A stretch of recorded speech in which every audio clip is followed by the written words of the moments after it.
And fair play, good luck to him. I'm kind of thinking to myself, is it better to get beat 6-0 by Man City at Man City, or is it better to get beat 6-0 by Man City at Wembley?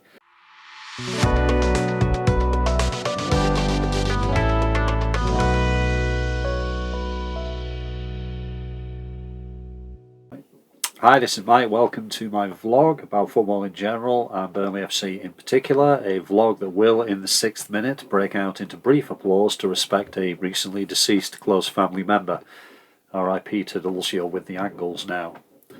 So, Burnley are promoted. We are there at last. What seemed inevitable from about October onwards has finally happened.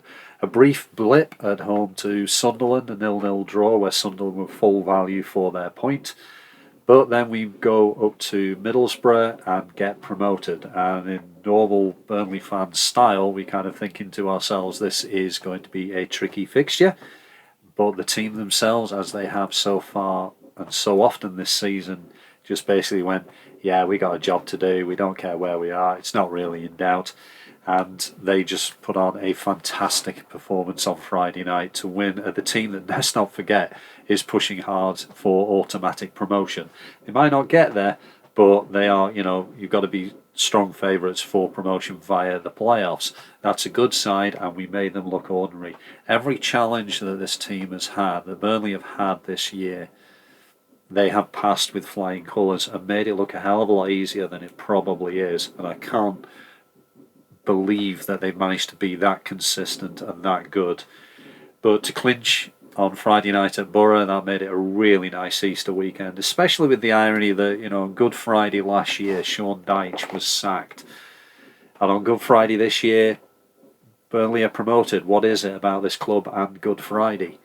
But to do that, not even, 51 weeks, where we were so disappointed, so devastated at Dyche leaving, to change the club around in such a huge manner, in a way that I've talked about before, but to change the club 180 degrees from what it was before, and to pull it off so spectacularly in less than a year, to set a record where no team has been promoted out of the Championship with 7 games to go, is an incredible achievement by Vincent Kompany, by the team, by the backroom staff, and it was an absolutely fantastic evening. And then last night, the second place team come to Turf Moor, and there's a bit of revenge on the menu. Sheffield United 5-2 away, all that kind of thing.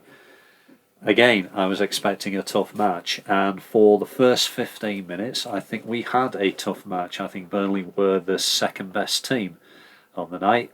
Sheffield United were pushing and pushing hard and pressing and not giving any time on the ball.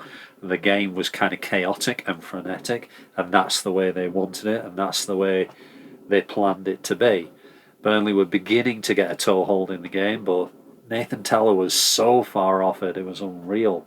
For the first 15 minutes at least, it looked as if he'd spent the entire weekend partying, and he was nowhere near it. So for 15 minutes I thought we were in trouble, and suddenly Muric fires a long ball all the way down to the other half, the outside of the penalty box, and Jack Robinson, fresh from, well, not fresh, but having given us 2 goals in the reverse fixture, decided to screw up for a third time, put Fotheringham in a whole bunch of trouble. Teller nicks in, brought down, red card. I do quite like those moments when you're in a stadium full of people, you're looking at the ref and you're wondering what the heck has just happened and what is about to happen. That anticipation of, he's got to be off here, he's got to be getting a red card for that. It's either that or a penalty. The ref got the decision absolutely right, working well with his linesman. Always give credit to the officials, because they always get pelters, by the way, and they get pelters for no reason. They get pelters by people who don't understand the rules, who don't understand the game, who say what they want to say as opposed to actually what happens. And I thought the ref did well to just take the time, especially given the occasion, take the time to make the right decision with the help of his assistant, and full credit to him for that. Weirdly, after that, Sheffield United just seemed to just stop, and it was a case of, we've seen this, he says working it out 20 times so far this season, where Clarets just basically take the ball, turn the screw, and eventually the other team will crack. I thought Lyle Foster was actually pretty good in the first half and was unlucky to get substituted at half time. It was clearly a tactical substitution with Sheffield United not actually offering anything once they went down to 10 men. Then it was a case of, okay, all hands to the attack. Basically, Benson and JBG coming on. Teller clicked into gear, and as we've seen again so often, between 55 and 70 minutes, the other team crack. And in this time, it was across to the far post. It was Teller knocking it back, and it was JBG firing home. And that happened twice in 10 minutes. It's clearly a set play. It's absolutely fantastic. Everyone was willing JBG to actually get a hat-trick. That must be the first in his career if he ever gets it. But a fantastic performance from the guy. And everybody went home happy, apart from the Sheffield United fans, who will go off to Wembley and were singing about going off to Wembley. And fair play, good luck to him. I'm kind of thinking to myself, is it better to get beat 6-0 by Man City at Man City, or is it better to get beat 6-0 by Man City at Wembley? It's a long way to go, but I'd probably rather be there than not. So Clarets now need 4 points, well, technically 5, but we'll call it 4 with the goal difference, to get the title, and that would be a fantastic achievement. We're unlikely to get the title at Ewood because we simply have 3 games ahead, so the likelihood of us not picking up 4 or 5 points in those 3 games is pretty low, especially when you consider who they're against. But, you know, champions by the time they walk onto the pitch at Ewood is not exactly a bad consolation prize. And speaking of prizes, the nominations are out for the manager and the player of the year in the Championship. Vincent Kompany obviously nominated Championship Manager of the Year against, does it even matter? Of course he's going to get it. It's actually Michael Carrick and Mark Robbins, both of whom have done decent jobs. But maybe there's no outstanding candidates this year, apart from VK, who has obviously wiped the floor with everybody else. So, you know, he might as well pencil in that trophy for his mantelpiece. Whereas we have got Josh Brownhill. He's nominated for Championship Player of the Year alongside Gyökeres and Akpom. Even as a Claret, I'm not sure I can actually choose Josh Brownhill as Championship Player of the Year. He has had a very good season. There is no criticism implied of the way that he's played. I just don't think that he's been the best player in the Burnley team, let alone the Championship. You could look at Nathan Teller, you could look at Josh Cullen, you could look at John Bear. You know, there are plenty of great players and great performances in the Burnley team, of whom Josh Brownhill has been one, but I don't think he's the outstanding candidate in the team, let alone against Gyökeres and Akpom. Much as I would love to see him win it, I don't think he will, but that's not a knock on him.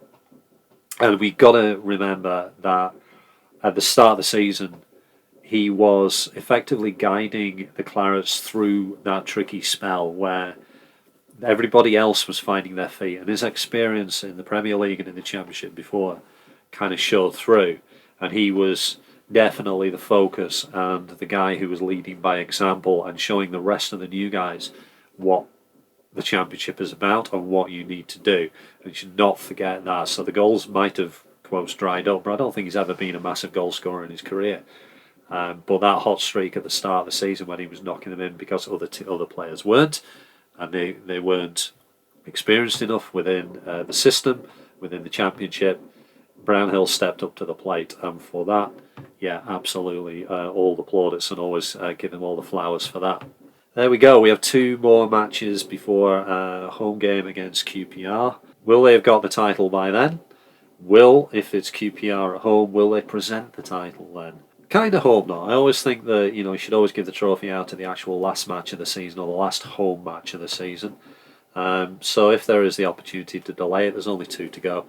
If there is the opportunity to delay it, that's fine. But obviously that is completely out the window if the next game is at Ewood. Then yeah, you take the trophy and the whole thing, the whole fireworks show down there. But we will see. Hopefully by the next time we do the QPR game and the next vlog, it will be official that the Clarets are the champions. And then I said before that I'm not entirely sure that Clarets will be able to pull off the record and be the record breakers and get the highest number of points, but looking at the games that are left, there is nothing to fear. It's definitely possible. So I wonder if VK has gotten fired up on that and focused on becoming not just champions, not just getting back to the Premier League, but an all-time season in the league. Not just an all-time season for Burnley FC, but an all-time season in the league. Now that would be something spectacular. So that's it for this one, quite a short one, but if you enjoyed this then please click like. If you really like what I'm doing and you want to follow and get notifications when I do more of this, click the subscribe button. Until the next time, up, quite literally, to the Premier League, the Clarets.